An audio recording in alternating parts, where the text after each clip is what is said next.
తప్పుడు ప్రకటనలు వేసినటువంటి నేపథ్యంలో కూడా సుప్రీంకోర్టు ప్రముఖ ఆధ్యాత్మిక యోగా గురువు ఎవరైతే ఉన్నారో రామ్దేవ్కి సంబంధించినటువంటి ఆయుర్వేదం పతంజలి సంస్థకి సంబంధించి కూడా ప్రస్తుతం నోటీసు సమన్లు పంపించినటువంటి పరిస్థితి మనం గతంలో చూసాం.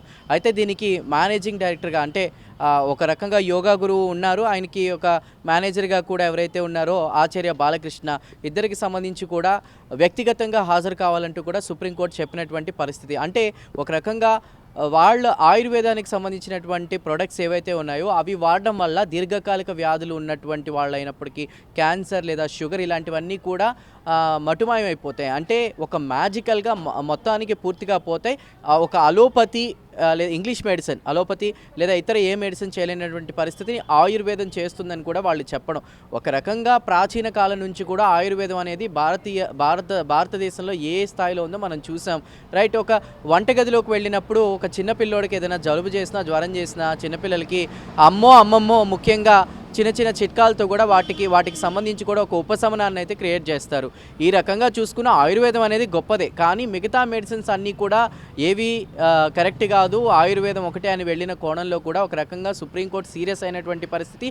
దీనికి సంబంధించి ఐఎంఏ ఇంటర్నేషనల్ మెడిసిన్ అసోసియేషన్ ఏదైతే ఉందో వాళ్ళు ఒక పిటిషన్ వేయడం జరిగింది. ఈ పిటిషన్కి సంబంధించి విచారణ జరిపినటువంటి సుప్రీంకోర్టు ఒక రకంగా పతంజలి సంస్థ అటు యోగా గురు రామ్దేవ్కి సంబంధించి ఎవరైతే మేనేజర్ ఉన్నారో ఆచార్య బాలకృష్ణపై కూడా ఒక రకంగా సీరియస్ అయిన పరిస్థితి, ఒక రకంగా సీరియస్ అయినటువంటి పరిస్థితి. అంటే దేశం ఏమీ గమనించట్లేదు అనుకుంటున్నారా?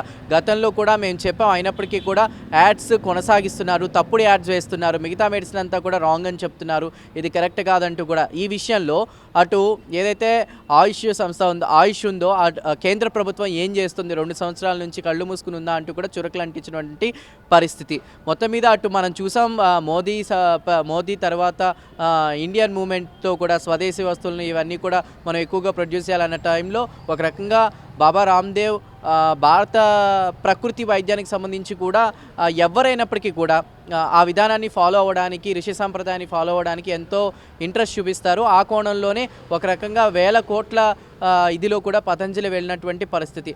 ప్రస్తుతం ఏదైతే ఈ పతంజలి ఇస్తున్నటువంటి తప్పుడు యాడ్స్ ఉన్నాయో సమూలంగా వ్యాధుల్ని నయం చేస్తుందని కూడా ఆల్మోస్ట్ మనం ఇక్కడ ఒక ఎగ్జాంపుల్ కూడా తీసుకోవాలి. హైదరాబాద్లో ఏదో ఉపసానికి సంబంధించి అలా ఒక చేప మందును కూడా ఇస్తారు. ఆ చేప మందుకు సంబంధించి కూడా గతంలో కొన్ని ఆరోపణలు వచ్చాయి. దాన్ని మందుగా కాదు ప్రసాదంగా, చేప ప్రసాదంగా కూడా తర్వాత మార్చినటువంటి పరిస్థితి.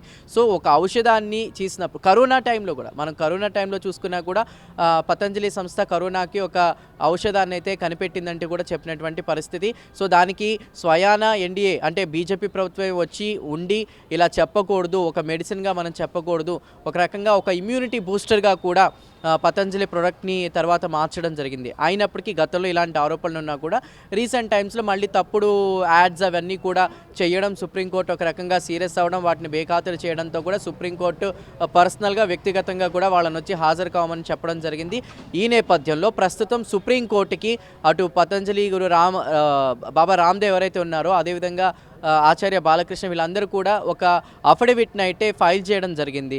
అన్కండిషనల్ అపాలజీ అంటూ కూడా మేము వేసినటువంటి ప్రకటనలకి సంబంధించి కూడా అపాలజీస్ అంటూ కూడా సుప్రీంకోర్టుకి చెప్పడం జరిగింది. మొత్తం మీద సుప్రీంకోర్టు సీరియస్ అవ్వడం, తర్వాత ఏదైతే ఇండియన్ మెడికల్ అసోసియేషన్ ఏదైతే ఉందో ఆ మెడికల్ అసోసియేషన్ వేసినటువంటి పిటిషన్ మీద విచారణ జరిపి ఒక రకంగా వ్యాధులకి సంబంధించి మెడిసిన్ రూపంలో ఇలా ఒక్కదాన్నే ఎక్కువగా చేసి చూపిస్తూ మిగతావన్నీ తక్కువగా చూపించడం కరెక్ట్ కాదంటూ కూడా సుప్రీంకోర్టు సీరియస్ అయిన నేపథ్యంలో మొత్తానికి అటు పతంజలికి సంబంధించినటువంటి సంస్థ దిగిరావడం, అన్కండిషనల్ అపాలజీ అంటూ కూడా ఒక రకంగా వాళ్ళ యొక్క సారీని వాళ్ళు తెలియచేయడం కూడా ప్రస్తుతం జరిగింది.